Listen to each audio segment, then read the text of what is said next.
Hello everyone, welcome to We Learn Physics. Let us start with this problem. Here, in this problem, it is given that a car starts moving rectilinearly first with an acceleration 5 meter per second square, given that initial velocity is 0, then uniformly and finally decelerating at the same rate, and it comes to stop. The total time of motion is given, the average velocity is also given. We have to find out for how long does the car move uniformly. This is what we are supposed to find out. Now, as you can see in this problem, there are a lot of data given in terms of velocity. So let's plot velocity versus time curve. So it's VT curve, velocity versus time curve. Now, as you can see, here it is given that it starts from rest. So the particle will be here initially. Velocity will be 0 as in. Okay. Now it starts accelerating uniformly, means that it with the slope will be constant like this. It's a straight line. It then moves uniformly and finally it retards with the same magnitude of deceleration. Got it? No? Now, so yeah. So basically, same magnitude of acceleration and deceleration will mean that if this angle is theta, this angle will also be theta. Okay.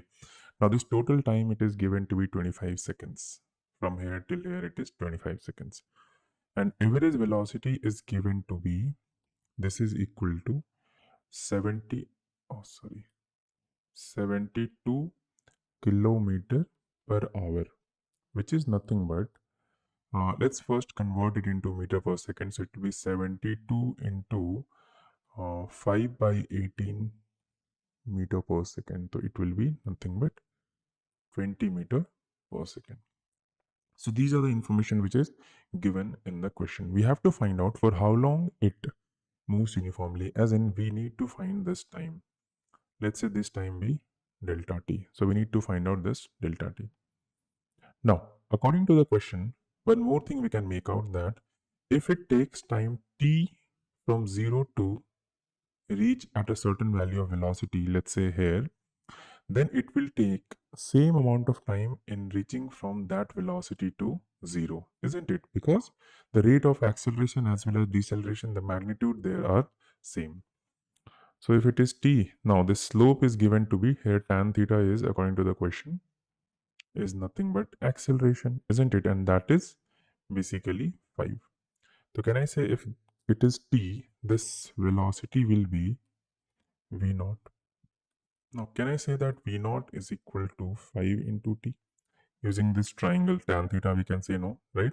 Because slope is equal to 5. Now, tan theta, we can write this as V naught upon t is equal to 5. So, V naught will be equal to 5 into t. Just for simplification, we are converted this velocity in as a function of time. Now, let's see how we can analyze.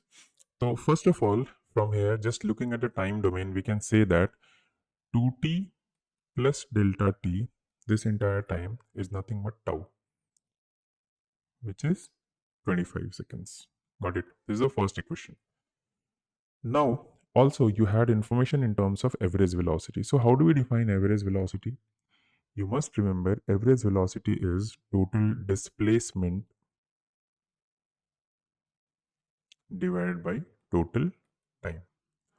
Now, for a VT curve, how do we find out displacement? It is nothing but area under VT curve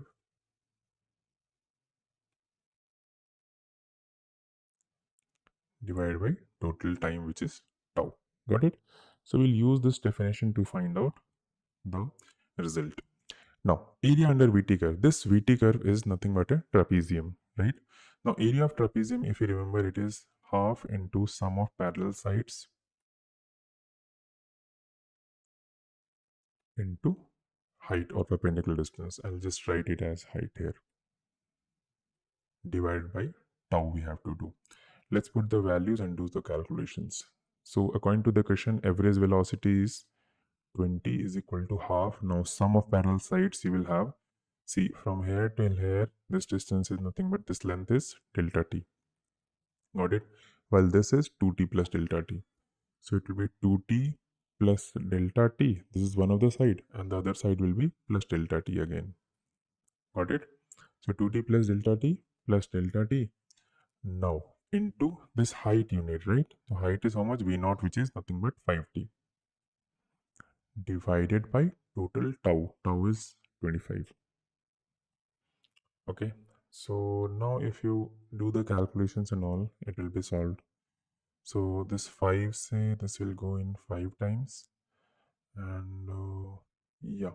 So let's just rewrite this again. So it will become 2t plus 2 into delta t. So I can take that 2 common. It will be t plus delta t into one more t is outside. So it will be t outside. Got it? No? Now divided by 5, 10, or 2 into 5 I can say, and then this 2 and 2 can be eliminated. Okay, we'll move on to the next page.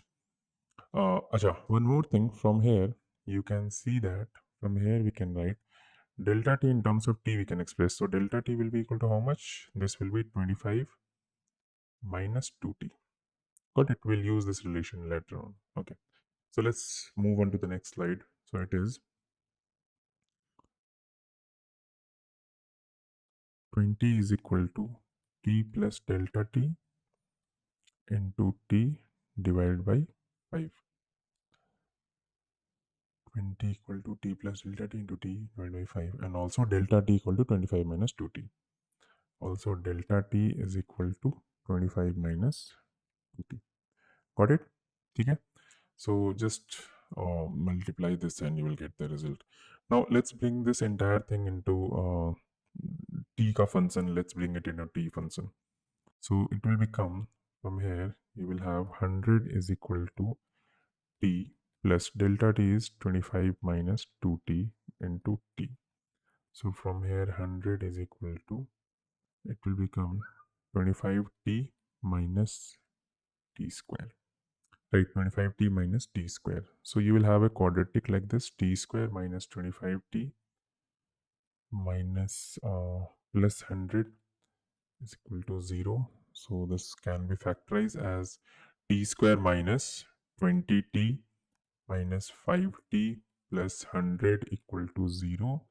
So if you take t common, it will become t minus 20 minus 5, t minus 20 equal to 0. So t minus 5, t minus 20 is equal to 0. So from here, although mathematically we have two solutions, t equal to 5 and t equal to 20, but according to physics, this t equal to 20 will not be valid because 2t will be 40, which is far higher than 25. Got it now? So from here, we can make out that t equal to 5. As soon as t is equal to 5, we can use here to find delta t, which is 25 minus 2 into 5, which is 15. Got it? So delta t means that the particle moves uniformly